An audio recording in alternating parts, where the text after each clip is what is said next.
Hello. Greetings, everyone. Happy Pride Month. As you can tell from the colors, I'm Bob Valier, rhymes with queer.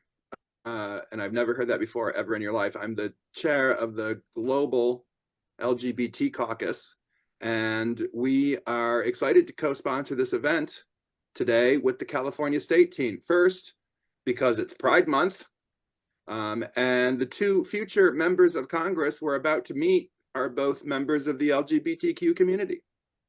And second, did you notice what I said there? I said future members.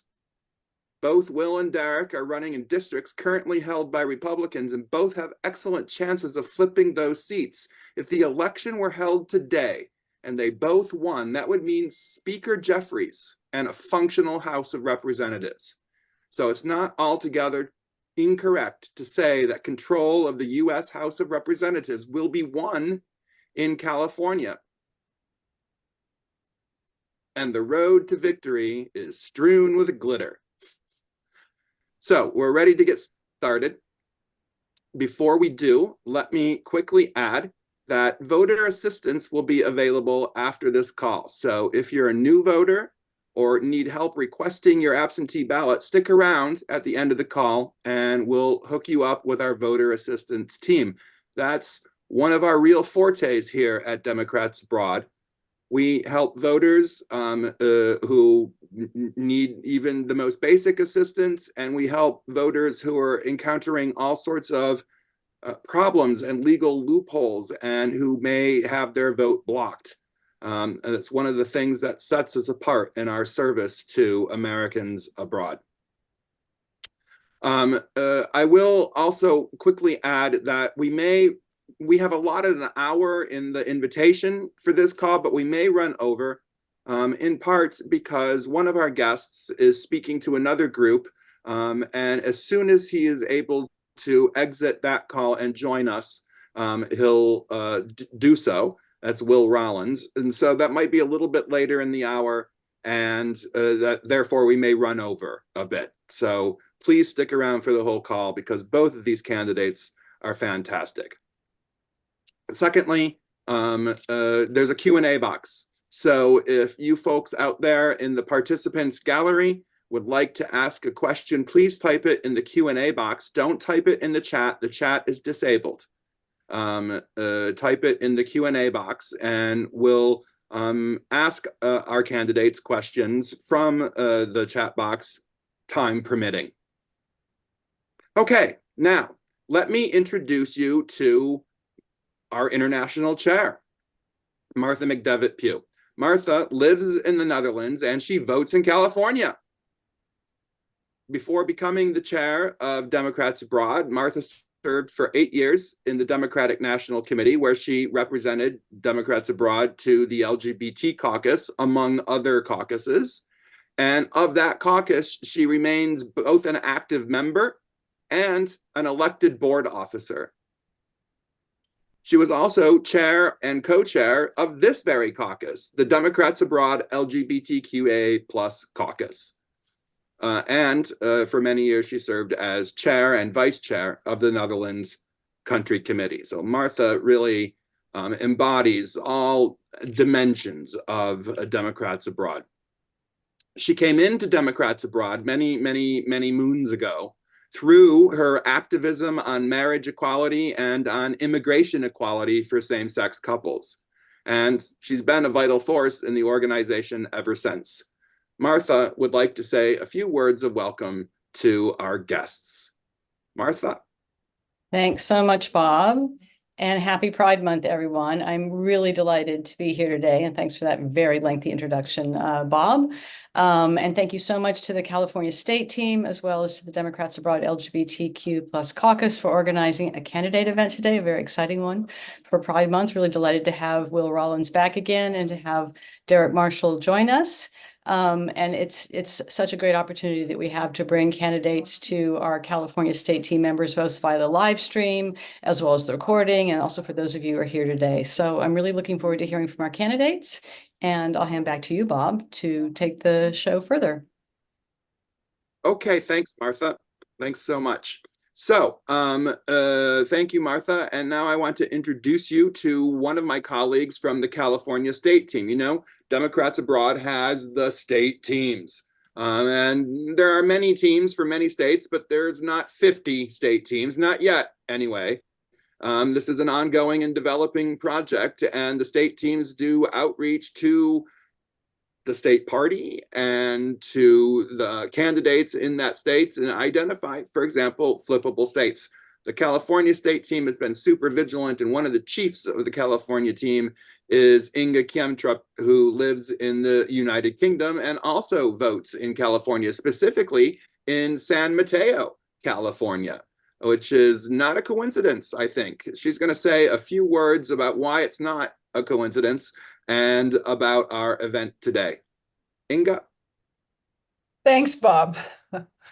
Yes, well, for those of you who are joining us for the first time, the California State Team is one of several teams, and our mission is to get as many overseas Californians as possible voting for Democrats in this November's election. And we're really thrilled to be co-sponsoring this event with the Global LGBTQ plus Caucus in Pride Month. Perfect timing. A lot of people think that California is just easily Democratic, and that's that. But you are here, I think, because you know that that's not the case, that actually there are a number of swing districts that could make an enormous difference in the House. So this is what we're focusing on today. We're going to be focusing on in some more events with some of these key folks. I vote in a relatively safe district, although we had a little excitement recently where we had 3 winners, and 2 of those people who won all 3 were Democrats, but 2 of them who won tied at exactly 30,294 votes each, which was fantastic. There was a recount, and in a very staid Democratic area, it was exciting to see. But the folks we're going to be hearing from today are in swing districts that could easily go one way or the other. But luckily, they're excellent candidates, and we'll be hearing from both of them and how they're going to make Congress firmly blue. Just wanted to say that wherever you vote in California, though, San Mateo, any of these other districts, your vote is important. We have 58 counties, 58 different local election officials. So I want to, if you haven't already, go to votefromabroad.org to get ready to be able to vote this year. And if you need voting help, we're going to have a session. You can join us at the end so that there will be voting experts who will be ready to help you. And if you're feeling generous and would like to help support Democrats Abroad's work in registering overseas American voters, we would love to have you donate too. So we'll put a few links in the box so you can have all that, and hope you'll consider that. Now, I'd like to turn over to Judith Bolker, my co-lead on California State Team Abroad, to introduce our first candidate, Derek Marshall. Great. Thank you very much, Inga. And I'm really pleased to introduce you to Derek. We got to meet him a few weeks ago, and he is really charismatic, great candidate. He's an activist and a community organizer who is dedicated to bringing resources back to District 23 through a Marshall Plan for the desert, a vision aimed at creating jobs by creating a renewable energy corridor. He wants to ensure the working class gets a fair share of the economic pie. Derek graduated from American University, where he pursued a degree in international relations. After earning a BA/MA, he moved to Germany to establish Making Commitments Matter, a global research initiative that collaborated with the United Nations. When he returned to California, Derek partnered with Southern California community leaders and activists, laying the foundation for the organization that would later become Ground Game LA. Through his work with Ground Game LA, Derek collaborated with local community groups to organize arts and culture events that raise funds and awareness for LGBTQIA+ issues. Derek ran for this seat in 2022 and gained a lot of electoral experience. He's at it again in 2024 and expects to flip a district that is growing more and more Democratic. Democratic registration has far outpaced Republican registration. So, Derek. Awesome. Thank you so much for the introduction. Hi, everybody. Name is Derek Marshall. I'm really excited to be here today. Also as a former Democrats Abroad member. As Judith kind of touched upon, I lived in Germany kind of on and off for about 15 years. The first time I ever found myself in Germany was 2001, in between, it was my senior year of high school and freshman year of college. I actually did a summer abroad in Leipzig, outside of Berlin. That was in 2001. And it was such a magical summer. And I ended up coming back the next summer for almost the entire summer. I did my first internship at a business promotion and development agency for the land of Saxony-Anhalt, which was trying to get American companies to come and invest in former Eastern German provinces. I then finished my degree in the US in international relations before moving to Europe. And I had a really great run for about 10 years in Frankfurt for a couple of years, and then in Berlin. And Berlin was really great. We did a lot of really fun stuff. I actually opened a very popular queer bar in Neukölln called The Club. We wanted to call it Amy's Winehouse, but I got overruled by the collective. And so it was a gay bar in a Palestinian neighborhood in Berlin. So that was part of the time. At the same time that I was the director of internationalization at kayak.com. So I was helping to get and expand. I was actually employee, I think, number 20 at kayak.com, which a lot of folks I'm sure on this call have used before. So it was a really fun and interesting run that I had in Berlin. And then, once I moved back to the States, threw myself into political organizing, community organizing, and really, the big thing that I have been very interested in is how do we build political power in communities like mine, in rural and exurban America. And I think that where that touches a lot of folks on this call today is if we take a look at the European election results from this past weekend. I have a number of friends that are organizers in the UK, in France, in Brandenburg, and in East Germany.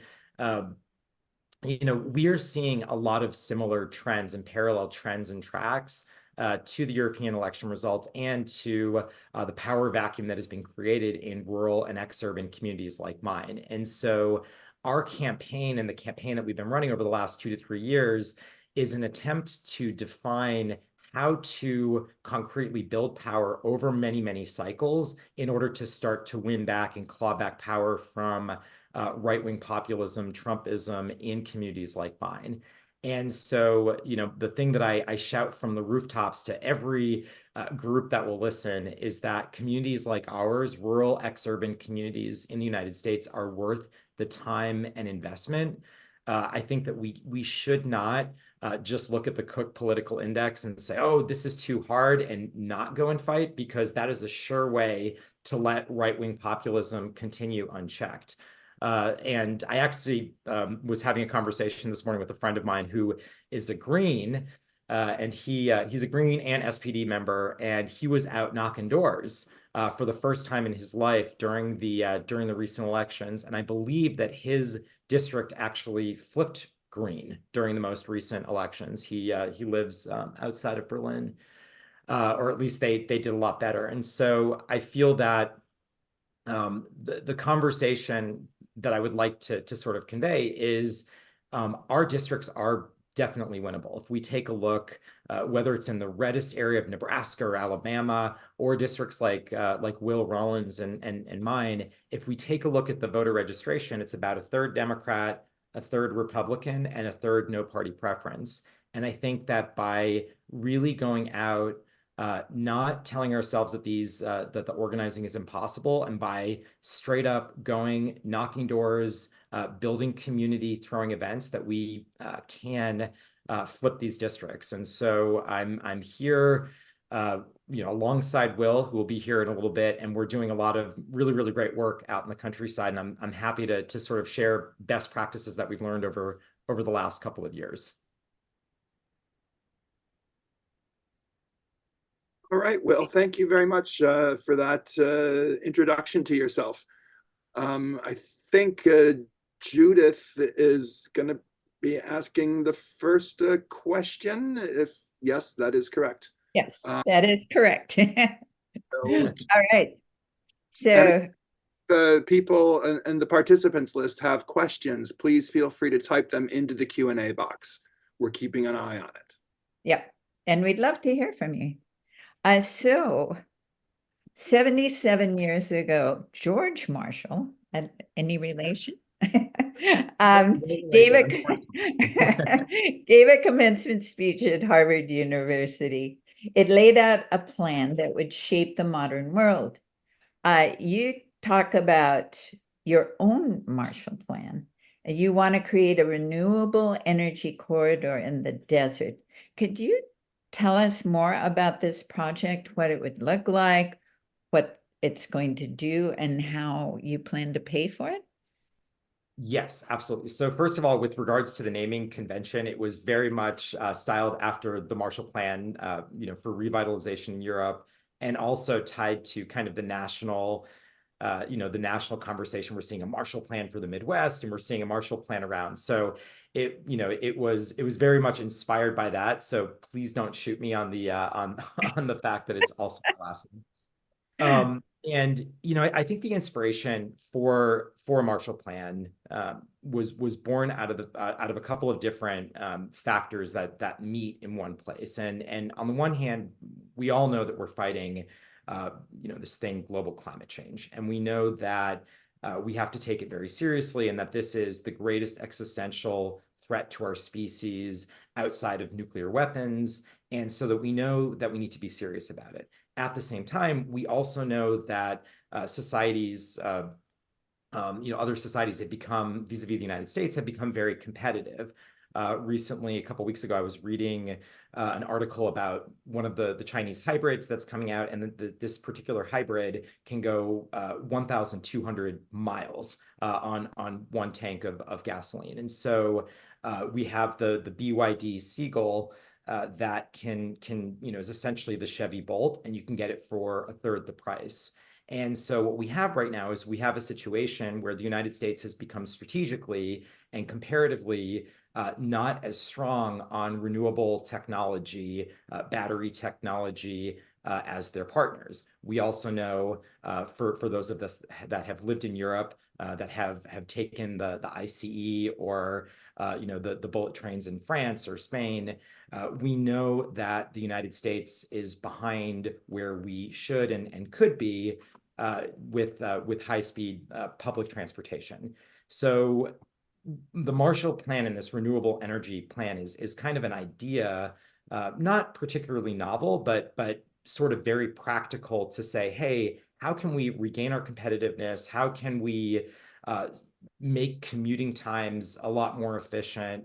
And in fact, it's also pulling up alongside a number of things that are already happening. So, for example, the Biden administration announced a $3 billion investment into our region with the building of Brightline West bullet train, which for the Germans, or for the folks that are living in Germany in the room, is going to be essentially an ICE. It's a Siemens locomotive that is going to be traveling from Las Vegas at speeds of almost 200 miles an hour to Victorville, right here. You can't even believe it. And then traveling on its way to LA. They want to build this in 3 years. And so if you go out to the highway out here, you can already see the development for it. It's really, really cool to be driving and being like, oh my God, they're building an actual bullet train, like the country's first proper bullet train.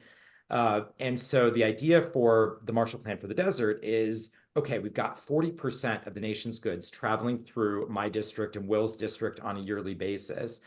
And so we've already are have become and are a logistics corridor. So how do we make sure that in the process of being a logistics corridor, in the process of having this really cool bullet train being built, in the process of having all these different companies that have already moved out here, how can we capitalize and how can we realize a comparative efficiency when it comes to battery tech development, when it comes to solar development? And so the Marshall Plan for the desert essentially says, hey, let's build a solar highway alongside the bullet train. Let's incentivize battery tech startups to come out here. Let's find a way to get local folks up here educated in the electric transition, so that we can, on the one hand, create high-paying union jobs that are helping the transition, while at the same time helping us to realize a comparative advantage with regards to China and other societies where we've fallen behind. And so, and one other point that I would like to make is that we have a lot of, our district is huge. We've got Joshua Tree, we've got Big Bear, we've got the Mojave Desert. So we are a really, really important place for conservationists. And we've been endorsed by in addition to all the trade unions, we've been endorsed by Sierra Club and Center for Biological Diversity. And I think it's really important that conservationists are at the table in the development of this Marshall Plan, of this renewable energy corridor. Reason being is that they hold on to a lot of institutional and indigenous knowledge when it comes to everything from understanding things like a desert, even though it looks like an arid place, is actually responsible for a lot of carbon sequestration naturally. A lot of people don't know that. And so it's really important that we include folks like that at the table. So. Excellent. But I want to make sure you're elected so this can happen. Okay, Bob, your question. Right. Well, that was really fascinating for me. Actually, I'm not even like trying to be nice. That was a really interesting presentation of a problem and a solution. Kind of discourse really that should help you win. I think a lot of people in district like yours, which are, I've said a couple of times, ex-urban and rural, do benefit from solutions-based approaches to questions like those. I have a different kind of question now. In my capacity as the head of the LGBT caucus, I want to ask about the state of LGBTQ rights. In a majority of states right now, LGBTQ rights are under attack in some form or another. They may be bathroom bills, they may be denial of healthcare services for gender affirming care. They may be about teenage competitive sports. And they may be even more insidious than those three examples, but everywhere they're under attack. And the attack on rights is often accompanied tragically by attacks on bodies. I think there was one high-profile case in Northern California, for example, where, if I recall any of the details correctly, a bookstore owner was attacked and killed because she had the audacity to display the flag that is currently my background. And that's just one example of the kinds of attacks that are happening now. Republicans, from state legislators to presidential candidates, are publicly stating that they'll roll back the many gains our community has fought for and won over the last 5 decades. And this discourse is creating an atmosphere in which violence directed against our community is becoming acceptable and tolerated. Books are being banned, and LGBTQ people don't feel safe in their communities and are even leaving their communities, sometimes with bad consequences for the rest of the community. Here's the question finally. What concrete legislative actions, in addition to the passage of the Equality Act, can Congress take to protect the rights, the livelihoods, and the very lives of LGBTQ people? And then I actually have sort of a follow-up question depending on your answer, which is not like a test or anything. It's just I may or may not have a follow-up question. All right. Yeah, for sure. So Bob, thank you so much for the question and laying the context. The first thing I want to sort of point out is the woman that you were talking about, Lori Carrollton, was actually a friend of mine and a huge supporter of mine in the campaign. And she actually lived in our district. So she lived about 30 minutes from me here in Southern California in Lake Arrowhead, which is probably why you thought it was in Northern California, because Lake Arrowhead obviously has alpine houses. And even though I live here in the desert, other parts of the district are very, very alpine. And I was on Lori's boat. We had been over the last couple of years doing a lot of fantastic organizing together. And so almost a year ago, it's going to be a year, I think in 2 weeks. Her and her husband Bort invited me and our entire team to come and like join them on their boat as part of the boat Lake Arrowhead Boat Pride Parade. And just to give some context of the important work that that the campaign and the organizations that we've been doing out here has been, 3 years ago when we were just starting the campaign and as we started the organizing, there wasn't this thing of pride in Lake Arrowhead. There wasn't this kind of concept or notion of pride in almost anywhere in our entire district. And the organizing that we started to do is we said, no, like we exist everywhere. Democrats exist everywhere, progressives exist everywhere, queer people, gay people, LGBTQIA plus people exist everywhere. And oftentimes we feel afraid because of very very legitimately there's political violence or homophobic violence or transphobic violence that we experience. And so we feel in rural and exurban communities like ours that we need to hide. And so Lori and I decided we're not going to do that anymore. And so and a number of folks. And so we started to see prides popping up 2 or 3 years ago for the first time in our district. And by last year, it was amazing because there were probably 1,000 people that showed up to the Lake Arrowhead Pride. And so it really felt like, that we had rounded a corner and that, that we were gaining a lot of momentum. And that day was really special. We actually did a Pride caravan from my house here in the desert, drove up to Big Bear. We were about 10 cars with all, Pride flags. We then went from Big Bear, doubled in size in Big Bear, drove to Lori's dock, and we then, joined the Pride festivities. All of that, about a month later was completely just, devastating to the community when she was shot and killed defending the Pride flag. And it was a really, really shocking reminder of the type of ignorance and ignorance and mental health issues that still plague communities like ours.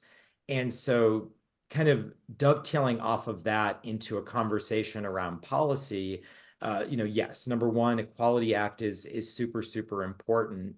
I think the other thing that we have to really look at when I think about Lori's case is, and as soon as it happened, me and my sister, went and, did a deep dive on the kid. And I'm forgetting the kid's name, but it was like very, very evident very quickly that this person was, just very, very disturbed. And so on the one hand, I was like, okay, the system failed this human at almost every single level. It looked like he had an abusive police officer father from Florida.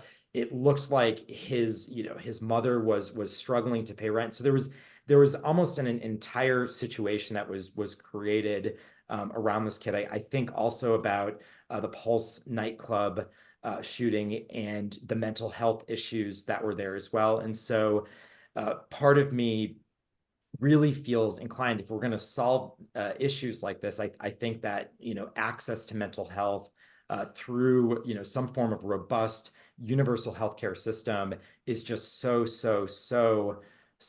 critical. And I am happy that San Bernardino County and that California, living where we are, does have access to that mental health. If you're able to get a ride to Los Angeles, if you're able to get a ride to the LGBTQ QIA center, if you're able to get a ride even to San Bernardino, there's a number of mental health resources that are available. And so I think that again, from a policy perspective, making sure that there's universal, single payer, Medicare for all, call it what you will, healthcare, I think is extremely important to our community.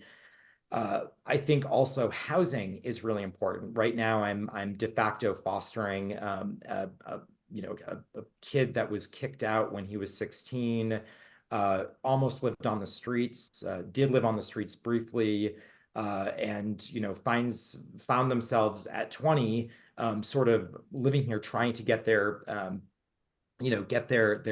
footing again. And so in the process of having gone through that experience, in the process of having heard the stories of a lot of LGBT kids out here, in the context that a huge percentage of homeless folks are queer youth or somehow LGBTQIA. I think that there's a desperate need for both some form of tuition-free college education / trade school that is tied to housing that will allow folks to get out of some form of abusive households. And what that will do is it does a few things for individuals who may be having some form of same-sex attraction that is going up against like a super conservative household that says, no, that's not right. What it does is it allows an outlet for folks to kind of get out and then begin the process of sort of some of the self-healing and transcending internalized homophobia, which sometimes and oftentimes leads to either addiction issues or leads to some form of violence. As we witnessed in Pulse. The other thing is, making sure that the systems and awareness is in place for people to get treatment. Well, I do have a follow-up question because of your rich response there. You talked about a couple of different groups of people in your response. You talked about young members of the LGBT community who face difficulties in various shapes and forms, and providing some sort of response to their concerns. You talked about really the most sort of dangerous, potentially dangerous group of haters, the ones who are inclined to do violence, real, like serious, deadly violence, and getting them the mental health and other kinds of structural things. Good housing, et cetera, that they need, economic stability that they need. But there's a third group that you didn't talk about, and I'm particularly interested in them, and that is the members of your communities, ex-urban, not even suburban, rural area. I grew up in some place quite similar. And maybe not quite as geographically diverse as your district, but still fairly ex-urban. So I know that there are these sort of baked in attitudes that the voters, these are the group of people that I'm really interested in, the voters have, and there's lots of hateful rhetoric and hateful legislative activity that is playing to those kinds of attitudes, fears, homophobia. And those voters will say things like, well, of course I have gay friends and I really care about them, but, they are going to hell. Or, they are, and even worse than that, child molesters, groomers, right? There's this whole ugly discourse that demonizes the LGBT community. And it may not be a primary reason why people cast a ballot, but it is a reason. Right? Another reason that it's red meat for those kinds of people. So how do we counter those kinds of attitudes? How do we convince voters who have that kind of prejudice and who are subject to that kind of propaganda, persuaded by that kind of propaganda? How do we persuade them otherwise? Yeah, that's a great question. So I think, I think persuasion. So this past weekend, a former staffer of mine from last cycle threw this ginormous Pride. It was the first proper, like, big multiple hundred Pride event that we had in Hesperia, which was one of our cities. And to give some context, Hesperia is, the entire city council right now, despite the fact that it's a pretty diverse community, is all kind of white MAGA. And so this past weekend, there was this fantastic Pride event. And so I think doing community events, doing events like Pride, the Lake Arrowhead Boat Pride Parade is going to be happening again this weekend. It's going to be probably double or triple as big as it was even last year with Lori. And, I think it's continuing to be visible, continuing to be out there. Victor Valley Community College, which is 5 minutes from here, they started up a GSA organization. There's this wonderful chemistry professor there who is a mentor to the community. And I think that what I'm noticing is that, and this is where representation kind of matters, is our district is massive. It's the size of West Virginia, and we sit on top of 200 down ballot races. So whether it's school board, city council, water board, board of supervisors, we also, believe it or not, sit on top of 10% of California's entire state legislature somehow touches or rolls up into our district, including 3 of the most likely to flip state legislature races in the state of California. And 3 of the folks are LGBTQIA. So we've got Lisa Middleton and Will Rollins, and I actually, like, our 2 congressionals overlap with Lisa. Lisa was the first trans mayor of an American city. Lisa's got a really good shot of winning. We also have Christy Holstage, who was also bisexual mayor of Palm Springs. Both of them were mayors of Palm Springs, but they overlap with us. So in our region right now, we've got Mark Takano, we've got Will Rollins, we've got me, we've got Lisa Middleton, we've got Christy Holstage. And so in the process of us campaigning and just being out there and meeting everyone, including lots of MAGA Republicans, we are building relationships. And again, this is why rural and exurban, investment is important, is because when people like me or people like Lisa Middleton start going and building relationships with these different community members, the change happens, right? And I'm noticing this right now. The president of our local community college here, again, it's the biggest in California. It's the fastest growing in the United States. Our district and region is the 10th fastest growing region in the country. He's a MAGA Republican, and he loves me to pieces. We go out to have lunch, and I have seen the change, right? And I'm able to have really, really tough conversations. Like the city of Redlands, I'm sure people have read, also in our district. So not only did we have Lori, who was shot and killed in our district, we also had Redlands, the city of Redlands, which should be a democratic, progressive city, voted to ban the pride flag from public buildings. It made national news again last week. And I was on the phone with the mayor, and I expressed my dissatisfaction with, I thought it was a bad call. And so I think that the way that we change minds is by just being out there, being present. As we all know on this call, like, in the fact that we have seen change happen within our lifetimes. I mean, I'm 41, so I've seen a lot of change since the 80s to today.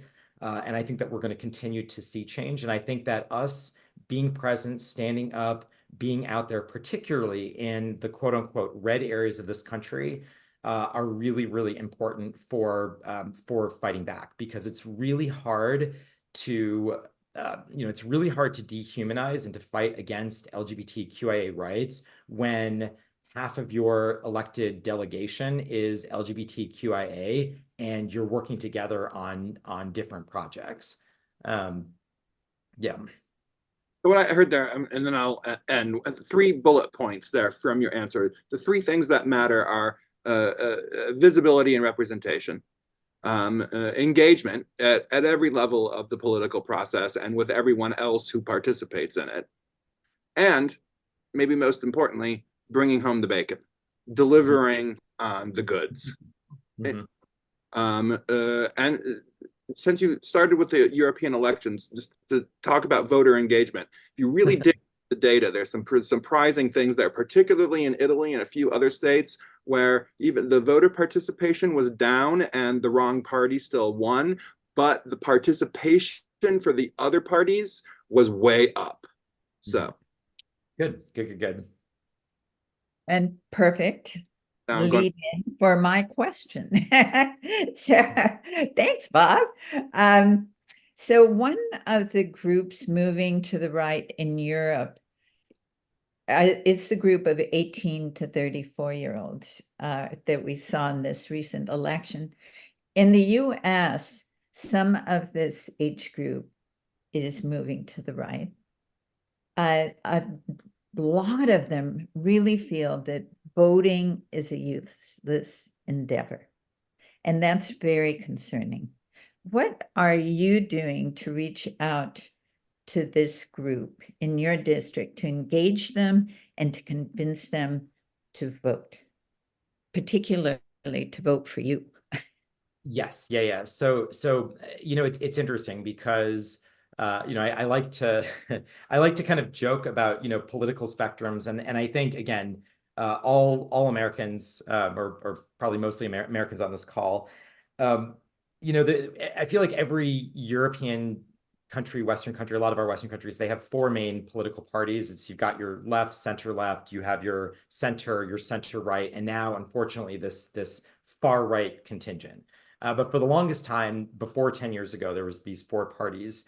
And, and what I used to always joke is I said, the Democratic Party is the center left and the center right kind of combined into one political party. And so you have, the progressive wing of the Democratic Party, which is more of like a center left. So you think Bernie Sanders, Elizabeth Warren, and then you have sort of the corporate Democratic wing, Clinton, et cetera, which is more the center right.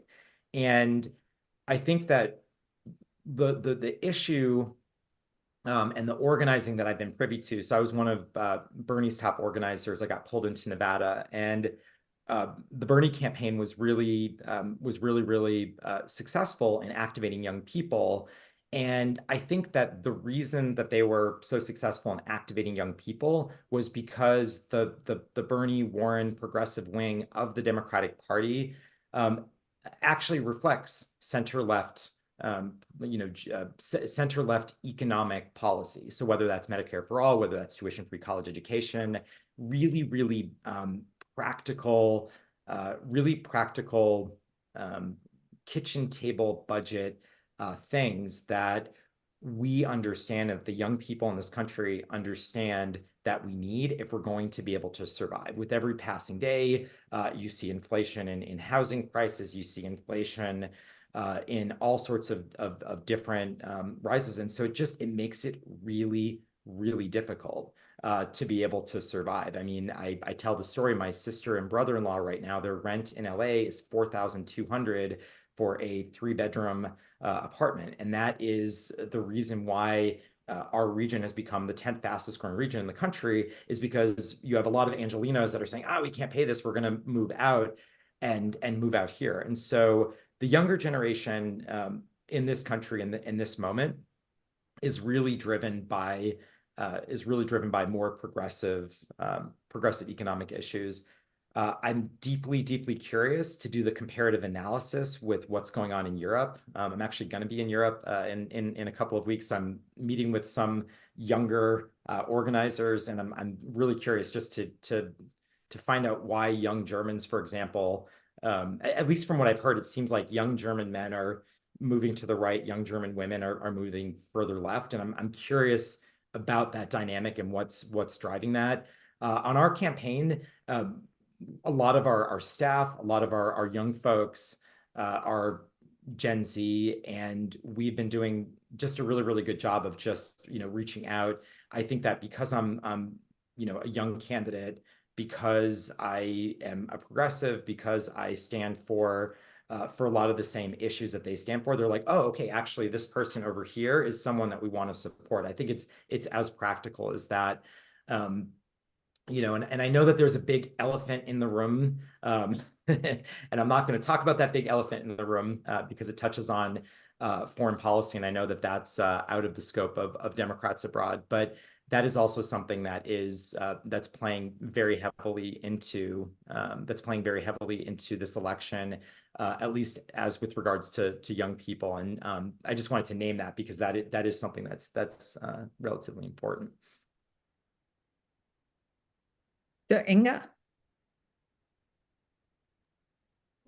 Thank you. It's so interesting to hear about your experiences on the ground. I mean, obviously we talk to our own voters who are Americans voting everywhere, but just to hear your experiences is really fascinating. And on that note, I'm really curious, when I look at the district you have and how spread out it is, you have, the cities, you have Palm Springs, Palm Desert, you've got other areas of Riverside, and you talked a lot about ex-urban. So I'm just sort of curious, because we have challenges too getting out vote. What are the biggest challenges to people to actually turning out to vote? Is this something you're very addressing quite a lot as well?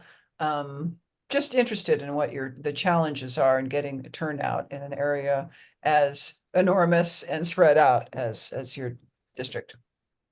Yeah, definitely. So I think that organizing is extremely important. So building teams that are going to knock doors, that are going to in some cases that are going to help drive people to the polls to make sure that folks get their ballots in time. I think that I think that having a really, really well-targeted get out the vote universe of IDs that have been landed is super, super critical. And I think that you need to have in a district like ours an organizing juggernaut of many hundreds, if not thousands, of volunteers that are going out and really reminding people over and over and over again to get their ballot in and to make it as easy as possible to get the ballot in. That's great. That's something that's a big concern with us. And of course, we have, a lead time of months and whatever, and different challenges as well in different countries. So it's great to hear that is something you're focusing on as well. Mm-hmm. You muted, Inga.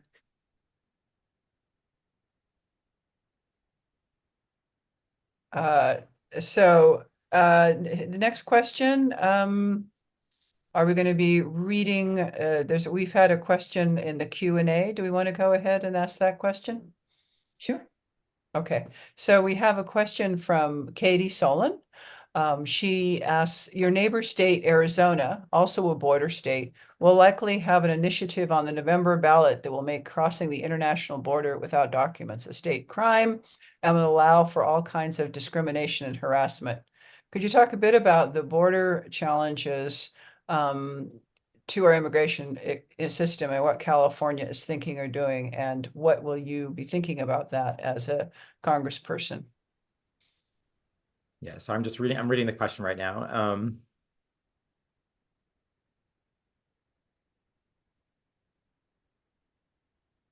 Yeah, so it sounds like the question is what is my policy with regards to the border? So the first thing that I always whenever I'm asked about border and border security, the first thing I want to say is immigrants are important and good for this country.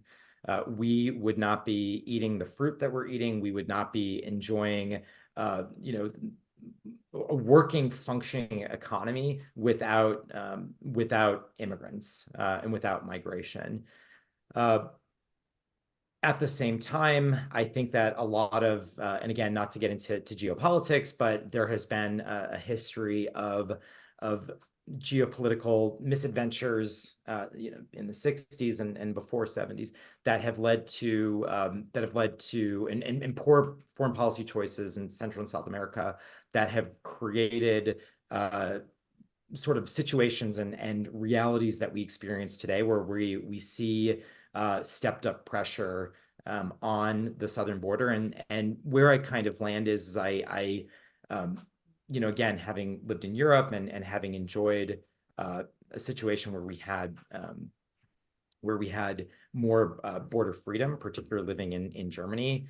I think that we do need to make sure that the southern border is secure. At the same time, I think that we need to really have a humane and careful examination of our migration policies so that people are not getting hurt. So what I would do as a member of Congress would be to, and again, this is really hard, sit down with all different parties, so with border enforcement agencies, as well as relief organizations, nonprofits, left groups, in order to figure out what good policy looks like, so that we can, on the one hand, protect the border, and on the other hand, make sure that we are being humane to asylum seekers.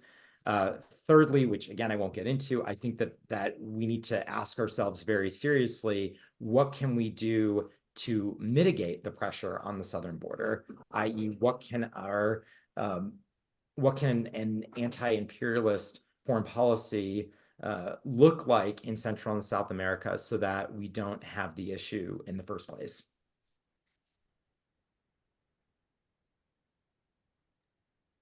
That's great. Thank you. I feel like we're discussing so many topics and so wide-ranging. Can I turn over to Bob, who wants to ask a question specific to us overseas Americans, who you seem to know quite well? Yep. Hi again. I'm just scrolling down to the question because I can't remember how it goes off the top of my head. Sorry. Where is it? So I'm gonna kind of wing it here. We're Americans abroad. We have a diverse set of very specific issues. And since you were one of us once, you probably know what some of them are. We have an issue with taxation. We're the only country aside from Eritrea that engages in citizens-based taxation. Everybody else does RBT, residency-based taxation. We're trying to get some sort of relief, whether it be legislative or regulatory, for the many problems that arise from that for us. We have voting rights issues because individual states make the rules about accessing the ballot.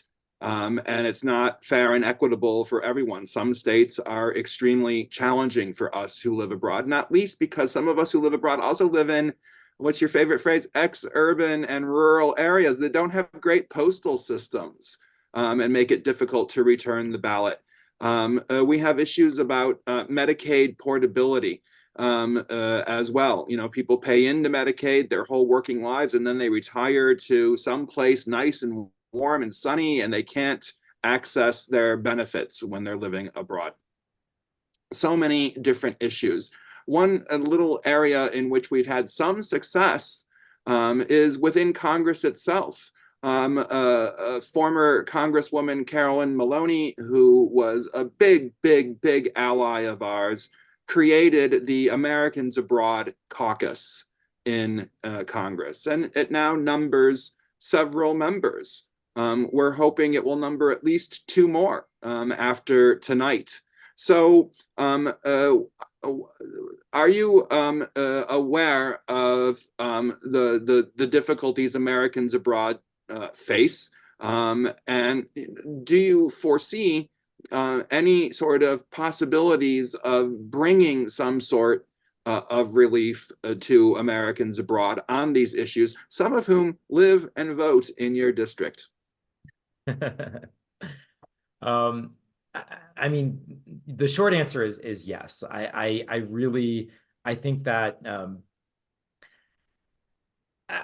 politically, Democrats abroad generally tend to, in their experience of having lived in societies that have a better social safety net than the United States has, I think that they generally tend to be more they generally tend to be more progressive and more center left, like actual center left. And I think that, I think that the fact, I forget what the latest statistic, what is it, 7% of Democrats abroad, actually vote, or some very, very small number. And, considering the many millions of potential voters that we have overseas, I think that it's a really, it's an important, the diaspora, the American diaspora is a critically important part of our politics in the United States, because I think that we and those folks that have lived abroad have gone and have done a very special thing, which is we have lived in, we've had, through our lived experience, been able to do a comparative analysis between our society and other societies. And it doesn't mean that we have to bring back and download every last thing. I would never ever want to bring Dienstwüste Deutschland to the United States. I like the fact that we do not have a service desert in the United States. I like the fact that we have good customer service, generally speaking, in the United States. But I love the bullet train system that they have in Germany. Like, that's really cool that you can get from one side of the country to the other in a couple of hours. Comparing Germany to the state of California means we could get from one side of the state to the other in a couple of hours by train, as opposed to driving 6-7 hours up the I-5, having to deal with traffic and this, and driving the Cajon and everything. And so I definitely, again, through my lived experience of having been abroad on and off for 15 years, 10 years in Germany, I really want to help to be a part of the solution to get people voting. And I think that a large part of the voting piece comes down to the way in which taxes are handled. And also, I was also someone that was earning enough that I had to pay double taxation, and I got nailed with double taxation because I didn't fully understand the rules, and that was very unfortunate. So, yeah. Well, thank you, Derek, for your generous time this afternoon. I know it's very busy when you're out on the campaign trail to carve out any time for yourself. So extra huge thanks for carving out a little bit of time for us today. We really hope you do well in this election, and we'll be figuring out ways to deliver votes from abroad to you. And maybe, as we often are, will in your race also be the margin of victory. Thank you, Derek, so much. Thank you all so much. And I am going to be in town. I know there's a couple of events, one in Berlin, one in Paris, and I'm looking to do one in the UK as well. So if folks want to do something, I'd be glad to meet with people. That's going to be on Sunday, July 21. I think I'm going to be in London. So yes, I'm just throwing that out into the universe. But if we're doing something in Berlin, we're doing something in Paris. I think it's July 11th, Paris, and then July 13th in Berlin. So excellent. Well, have a great visit while you're here. And thanks again for your time today. Stick around for a second, because your colleague is arrived. Your future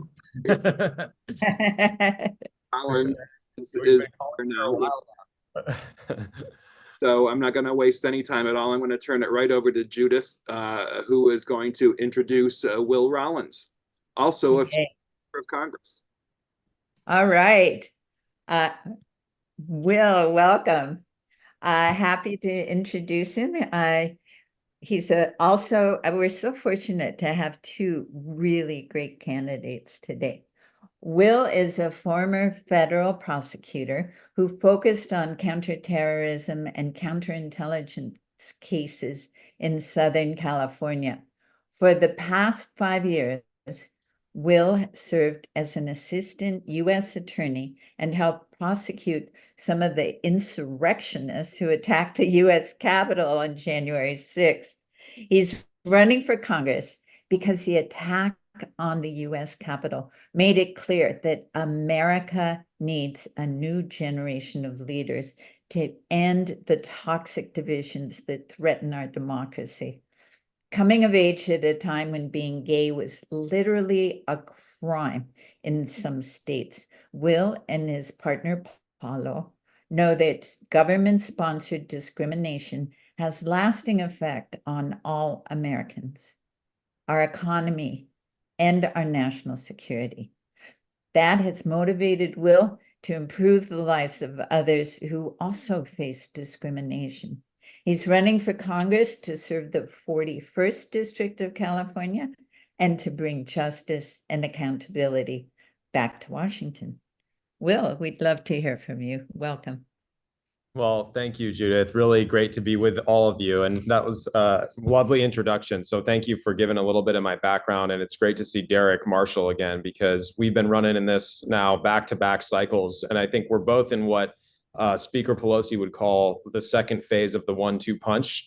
So you run once, you learn a lot, you come back, you win again. And there are a lot of members of Congress who have followed this same path before, including the current chair of the DCCC, Susan Delbene, Pete Aguilar, who's another great member of Congress from the Inland Empire in California. And I'm actually joining you today from a building trades meeting in the Inland Empire. So I'm in a conference room after speaking to some of the trades associations in our district. And I'm just glad to be back with the group. I mean, and I really appreciate those of you who had my back in 2022 when we had one of the closest elections in the entire United States, and we are going to finish the job this November. So I'll just give you a little bit about my why, because I think that's critical. And then I'll share more of the how, because that's equally critical. And in this district, things have been going really well for us lately. So I was a federal prosecutor for 5 years before I did this. I specialized in counterterrorism, and I had wanted to work in national security since I was a kid. Walked into my first class of the day on 9/11, saw the North Tower collapse, saw the images of Americans covered in ash on the streets of New York, and started thinking about enlisting in the military. I had a friend who was going to Annapolis, and so I started researching some of the service academies. And as I was doing that, I started seeing stories on the news about Arabic linguists who are being discharged under Don't Ask, Don't Tell. And at the time, I was a closeted gay kid, hadn't told a soul, was petrified of being outed, but I didn't want to give up on doing something in national security. So I went to Dartmouth, I took Arabic, I applied to the CIA. I sucked at Arabic and I never heard back from the CIA. And I always like to joke that that's where my story ends. But I'm actually much more persistent and stubborn than that. So I went to law school. I clerked for a couple of judges, went to law school in New York at Columbia, which is where I met my partner, Paolo, and then ended up coming back to Southern California afterwards. And I was clerking for a judge who told me that if I was interested in national security, I should apply to the U.S. Attorney's Office because the Central District of California has a national security division. So I took her advice, applied, got hired, absolutely loved the job, got to work with the FBI to confront threats that this country faces from Russia, China, Iran, ISIS, Al-Qaeda. But I was hired under the Obama administration in 2016. And shortly after that presidential election, we saw a huge rise in the threats from domestic terrorism, whether it was neo-Nazis attacking Charlottesville or QAnon conspiracy theorists attacking U.S. Navy hospital ships because they thought COVID was part of a government plot. And then January 6th happens. And January 6th for me was the catalyst. I'd never run for public office, had never really worked in politics on the campaign side before, and seeing the images of guns drawn on the floor of the House of Representatives from that day was enough to get me off the sidelines. And the experience of prosecuting 24 or so of the people who flew back to Southern California after attacking the Capitol and watching as a member of Congress, Ken Calvert, voted to decertify the election and then voted against the committee to investigate the attack and called for dropping charges is what ultimately convinced me to get into this race. And it was a Trump +7 seat at the time. Everybody told me that it was unwinnable. Famous last words to my partner, I promised that I would only do it once. And, you know, we launched in November of 2021. And fast forward a year later, it was a 1-year campaign. District lines have changed. It's become a Democratic majority electorate for the first time ever in Ken Calvert's 32 years in Congress. And I'm up by over 10,000 votes on election day. So much so that the party actually believed that I'd won the election. The registrar told us the remaining ballots were going to be mail-in. And so the House leadership said, you've got to come back to DC and hit the ground running. So I went back to DC, arrived in Washington, got invited to the Library of Congress for a dinner with all of the new members elect. And we got invited to a candlelight tour of the US Capitol led by Speaker Nancy Pelosi and about 18 other people who had actually been elected to Congress. And we're in the chamber. My partner has never been to the US Capitol before. It's an awe-inspiring experience. And the speaker is pointing out a lot of the features of the chamber, the portrait of Lafayette on one side, the portrait of Washington on the other. She says, here's where FDR asked Congress to declare war during World War II. And never forget that Abraham Lincoln was once your colleague in this body. And as Speaker Pelosi says those words, I get an alert on my cell phone from the LA Times, breaking news, Ken Calvert defeats Will Rollins in California's 41st. The mail-in ballots ended up going the other direction. They defined mail-in to include the ones that Republicans dropped off on Election Day. And at the end of the day, they didn't break our direction. And so I always say, if you've ever been fired during a job training experience, you can relate very much to what I was going through, which was thinking I'd just been elected to Congress, potentially being the majority making seats for House Democrats, and then finding out I lost literally while on the floor of the House. And so, my partner and I did what most people do when they've been fired during a job training. We went to a nearby hotel bar, and I'm sitting there commiserating with him, having a little bit of a pity party for myself and saying, it's fine. I'm just going to go back to law enforcement. I loved working on those cases at DOJ, got to try and convict people in all different areas of criminal prosecution at the federal level. The first case that I tried at the department was against the #2 opiate prescriber in the state of California. Got to go after MS-13, the Sinaloa cartel, fentanyl dealers, and got to put away a guy who was selling essentially missile guidance chips to the Chinese military. And I'm reflecting on all of these great cases and how much more fun it is to work in law enforcement and help the FBI catch bad guys than to ask people for money, which depressingly, because of our broken campaign finance system, is a huge part of running for Congress. And as I'm having this thought and thinking about going into court, there's an announcement on TV. Again, I'm not making up the timing about this. It literally happened while we were in Washington, sitting at the hotel bar. CNN breaking news, Donald Trump announces he's running for president again in 2024. And I see that announcement and I start thinking about the last set of cases that I worked at DOJ involving January 6th. The Beverly Hills salon owner standing on the steps of the US Capitol with a bullhorn calling for angry patriots to bring in their gas masks and weapons to stop the peaceful transfer of power. And then standing in a hallway as a Capitol police officer is crushed in a door by her fellow rioters. And I realized in that moment, when I see that announcement about Trump 2024 again, that no matter how rewarding it is to go into a federal courtroom and say that you represent the United States and to defend our Constitution there, none of that matters if we don't have political leaders in the House of Representatives willing to do the exact same thing. And the truth is that everybody on this Zoom is going to be asked the same question by our kids, grandkids, nieces, nephews years from now, which is, what did you do when the House was on fire? And I want my answer to be that I beat the longest serving election denier in the state of California. And that's exactly what we're going to do. And so I'll talk a little bit about the how now, because this second cycle has been incredibly successful so far. We raised over 1.9 million in the first quarter. That was the #1 red to blue race in the entire United States. We just had a poll that came back a few weeks ago that shows us with a 1-point lead over Calvert at the cold open question. So before you provide any information about the candidates to likely voters in the district, who are they going to vote for in November? We've got a lead over Calvert. And to be in that position now in May of 2024, when this poll was done, is a great spot, because we've still got 6 months to grow, and we've got 50 to 60% name ID, which means even more voters, when they hear our messaging, are going to break our direction. We know that from our focus groups and our polling in this district. We just got endorsed by a police union that had previously endorsed Ken Calvert in 2022. That was a huge deal and got a lot of press in our district. And I've continued to try to get support from moderate Republicans who believe in the rule of law and who believe in protecting our democracy. Former Republican Assembly leader supports our campaign. Former Republican sheriff in Riverside County endorsed our campaign in 2022. That's the kind of coalition that we need to flip these seats. It's people who know that what makes America great is not that this country is perfect or was perfect in the past. It's our collective responsibility to make the union more perfect for the next generation. And I am so hopeful about the kind of coalition that we've built in this seat to win it in 24. And it would not be possible without the help of the people that are on this Zoom. So I just want to say thank you again for having me, and really looking forward to talking about the campaign and any questions that you all might have.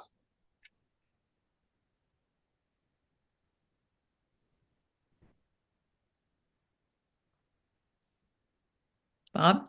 Oh, I thought you were going to say something there, Judith. Sorry. I thought you were going to say something, Bob. That was a fascinating story, Will, and a heartbreaking one as well when you're on the floor there and you get that news. But it won't be true this year, we know. And we're going to try to send you some votes from abroad. My colleagues are letting me go first with the questions because I have to pop off after the question. And it's a question that comes, sort of out of my capacity as the chair of the global LGBTQ+ caucus here in Democrats Abroad. So you can already sort of anticipate what it's going to be about. Everywhere across the United States, in a majority of states, LGBTQ+ rights are under attack. And the attack on rights is often accompanied by attacks on bodies. Republicans from state legislators to presidential candidates are publicly stating that they'll roll back the many gains our community has fought for and won over the last 5 decades. And this discourse is creating an atmosphere in which violence directed against our community, against individual members of our community, is becoming acceptable and tolerated. Books are being banned, and LGBTQ people feel unsafe in and are leaving their communities for, more rainbow-colored pastures. Mm-hmm. What concrete legislative actions, in addition to the passage of the Equality Act, can Congress take to protect the rights, the livelihoods, and the very lives of LGBTQ people? And as sort of an anticipatory follow-up, what can we do to change the kinds of attitudes, homophobic attitudes, that are prevalent among a certain segment of the electorate and that are preyed upon by homophobic propaganda? Great questions. And yesterday was the anniversary of the worst massacre of LGBT people in United States history at the Pulse nightclub. And as someone who's worked in law enforcement and seen some of this extremism and hate and its effects firsthand, I can tell you that we need a Congress that is prepared to do more. And it underscores why it is so critical to make sure that Hakeem Jeffries is holding the speaker's gavel come January of 2025. And I want to take a step back for a second and tell folks a little bit about Ken Calvert's record on our rights, because that is another huge motivator for me and Paolo in this election. And when Calvert was first elected in the 1990s, he got into Congress in a very close election by outing Mark Takano. And not everybody knows this story, but Mark Takano, before becoming the first openly LGBT person of color ever elected to the United States Congress in 2012, and also the first out gay man from California in US Congress ever, he ran against Calvert twice. And in one of those early campaigns, Calvert sent homophobic mailers across Riverside County outing Mark before Mark was out even to his own family. And unfortunately, it won him the election. And then Calvert went on to vote year after year against equality, voted against letting us serve in the US military, voted against letting us adopt kids, voted against the Matthew Shepard and James Byrd Jr. Hate Crimes Act. And when you go that far to the right, when you think that law enforcement shouldn't have the tools to track down people who are murdering LGBT kids as a result of hate, that says something about your character and how you believe that the United States should function. And so we have to be really mindful of how important it is to have visibility for our community, especially in the Inland Empire right now, because I remember what it was like to grow up as a kid and to have your own government tell you that there was something defective and dangerous about who you were. I mean, that's my story of seeing the North Tower collapse on 9/11 and being a kid, just like every other kid at that time. Many of us and many of my friends who started thinking about how they wanted to protect the country, how they wanted to serve, but having a government that say, no, you can't serve. And thinking about the recent story in Louisiana, the pediatric surgeon who just left the state with his family because of Louisiana's anti-LGBT rules. And my argument to voters is always that, equality and freedom for the LGBTQ community is not just good for us, it's good for all Americans. Because when that surgeon leaves Louisiana, it doesn't just hurt his family, it hurts every little kid in Louisiana who needs a competent surgeon to help save lives. And unfortunately, the Louisiana legislature didn't see it that way. And now they've lost one of the critical care providers that the state had in place because of their bigotry. And so it is absolutely crucial that we have a pro-equality Congress, and especially having the background in law enforcement to fight against hate and extremism. One of the things that I would like to do is ensure that every FBI field office in the United States has a task force that is exclusively committed to hate crimes investigation, that we strengthen our hate crimes rules to give federal law enforcement the investigative tools and resources necessary to make sure that they stop these crimes before they happen. And I think about things like the Pulse massacre. I think about the racist, hate-filled shooting that happened at a Buffalo supermarket a couple of years ago, killing African Americans in upstate New York, and the threats that were made by that shooter in advance that would have been able to be stopped had federal law enforcement been able to support local law enforcement with a red flag law, for example, which is something that my opponent voted against even after the Uvalde shooting. So we've seen again and again that our community is under attack.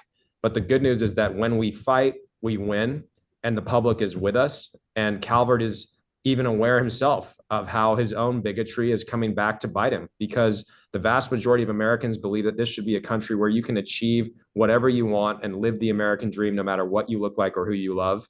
And that's what this campaign stands for. And I think that's what's going to help carry us across the finish line in November. Well, that is absolutely wonderful. I do have to hop off, and I wish the reason that I had to hop off was to change my registration to your district. I could vote for. We need you. We need you. Anybody who wants to move to the Coachella Valley, that's great. We need anyone to change their registration. Corona, Inland Empire, we got more people moving out all the time, so it's helping flip the seat. Sadly, I can't do that. I just tell some jokes. So thank you very much on behalf of the caucus for joining us tonight. I'm just signing off, but I'm going to turn it back over to my colleagues Inga and Judith, who have a few more questions for you about what's happening on the ground. So thanks so much. Thank you. Thank you, Bob. All right. So, Will, what an inspiring story you have. You being in that beautiful Library of Congress and hearing the word and being inspired to run again. And we're so glad that you are. On your website, you state that your constituents will be your priority. And I was wondering if you could tell us how you plan to represent your constituents who are living abroad. How do you plan to learn about our issues and concerns? Great question. And I think the most important thing I can do is have regular check-ins like this one, and hopefully more frequent. I'd like to do something once a quarter with Dems abroad, especially the constituents that are in my own district. But, my partner's family actually lives overseas. So I've had a chance to speak to the Dems abroad group in New Zealand, where his family lives. And it's been a great opportunity to kind of hear firsthand what some of the challenges are for Americans who are overseas, especially when it comes to taxation. So, I think there are a lot of critical steps that we need to take to help try to make your lives a little bit easier. I know that some of the bureaucratic nightmares and some of the taxation rules around the way that income is treated for Americans who are overseas is not always fair, to say the least. And we want to make sure that you've got a fair tax system that treats you, the way that most Americans should be treated, right? And who are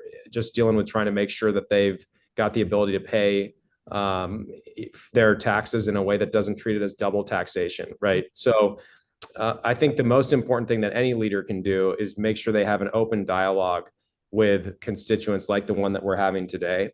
And I would love the opportunity to keep scheduling these and get them on the books even before November, so that we can make sure we hit the ground running, because it's a steep learning curve when you get to Congress. And I know that there are some members who've introduced legislation that's had some difficult times moving through the House, but I want to make sure that I'm pairing with the members that Dems Abroad has had a good relationship with too, to make sure that we foster that mentorship too, because I think one of the nice things about having folks in Congress that are from Southern California who've done a good job representing our communities, like Raul Ruiz, who represented the Coachella Valley for 10 years before redistricting happened, is you can get a teammate who helps you understand the legislation that's moving forward priorities for organizations like Dems Abroad. And so that's another big part of what I'd like to do to try and help. And so big thing for me is dialogue, and I'd love your help in continuing to foster and build that dialogue going forward. That's fabulous. We are on board. So one of the key difficulties with for U.S. citizens who are living abroad is, it's we mentioned before, and you had some really good solutions to that. But when you're elected, and you may not even know that this exists, but there is the American Citizens Abroad Caucus. Would you consider joining that caucus? Yeah, absolutely. Yeah. I'm always open to joining as many organizations as I can to learn as much as I can about Americans, no matter where they live, right? Because in addition to representing your own constituents in the U.S. House, you really, in some ways, represent all Americans all over the globe, because it's the United States House of Representatives, and your most important vote ever as a member of Congress is about war, right? And so I think that affects every American, no matter where we live. And certainly joining that caucus is something that I would be absolutely open to doing as a member. We love it. Thank you. And one more question. So I know in these kind of swing districts that have a little bit red, there are sometimes challenges to be able to vote. That the boards of elections in some of the precincts are not voter friendly. What are the challenges people face in your district?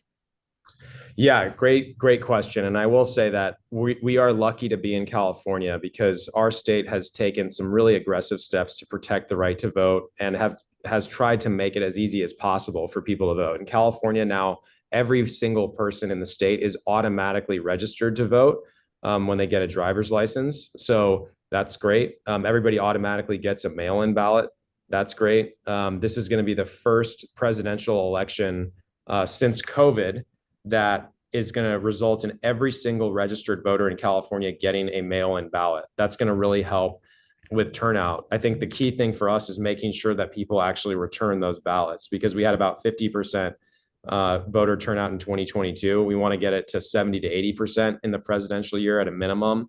We think we can do that thanks to some of those rules that help make it easier for people to vote in California. But we really want a national standard embodied in things like the Freedom to Vote Act and the John Lewis Voting Rights Act, so that everybody, not just in California, has the same access and ability to vote no matter what. So that you're not, passing laws like they did in Georgia, trying to prevent people from handing out water bottles for folks who are waiting in line just to try and make their voice heard in the House of Representatives or at the presidential level or the U.S. Senate races, right? So we've got to make sure we codify those federal Voting Rights Act pieces of legislation that were introduced by the last Democratic majority. And I'm confident that when we get that done, we're going to see, just the freedom to express your voice and have an actual freedom to choose your own leader enshrined in federal law in the United States, especially after the Supreme Court's decision to gut vote Section 5 of the Voting Rights Act that unfortunately the Roberts Court did a few years back. So I think making sure we get those two pieces of federal voting rights legislation done is a top priority when I get elected. Boy, I am really, really glad to hear that because it's essential and a big building block to keep our democracy. So, Will, we can't thank you enough for joining us today. You've been inspiring. Your story is amazing. And we want to make sure we turn out all the Democrats living abroad who are in your district to vote for you. Now I'm going to hand it over to Inga. Great. Thank you so much, Will. It's great to see you, and we've been very lucky to see you a second time, and also to hear from Derek at the top of the hour. You just continue to inspire us, and I know that you're going to do great things for my home state of California, and looking forward to that happening. And also, as we're winding up here, remember when these two win, it's going to make an enormous difference in the U.S. House of Representatives, and they will win by narrow margins, maybe even close. And those handful of votes could come from abroad. It could be us. Democrats abroad, as we like to say, is the margin of victory. So if you're a voter in Will's or Derek's district, be sure to request your absentee ballot if you haven't already done so. And if you know people in those districts, this is great, the word of mouth thing, talk to them, persuade them to vote for Will and Derek. Activate your networks, be a phone banking volunteer, donate to Democrats abroad, and every $100, as I'm being reminded here, allows us to reach 500 voters. And in districts where margins are narrow, that could be the margin of victory. So there are some events upcoming, and you'll be hearing about those from the LGBTQ caucus, but also keep an eye out in general. There will be Tammy Baldwin will be speaking to us on the 18th of this month. And then there's a screening of a documentary on how to survive a plague on the 20th. Last thing to say is that voter assistance will be available at the end of this call. So if you're a new voter, or if you need help, or you just want information, stick around. So thank you, everyone, and happy Pride. Thank you very much.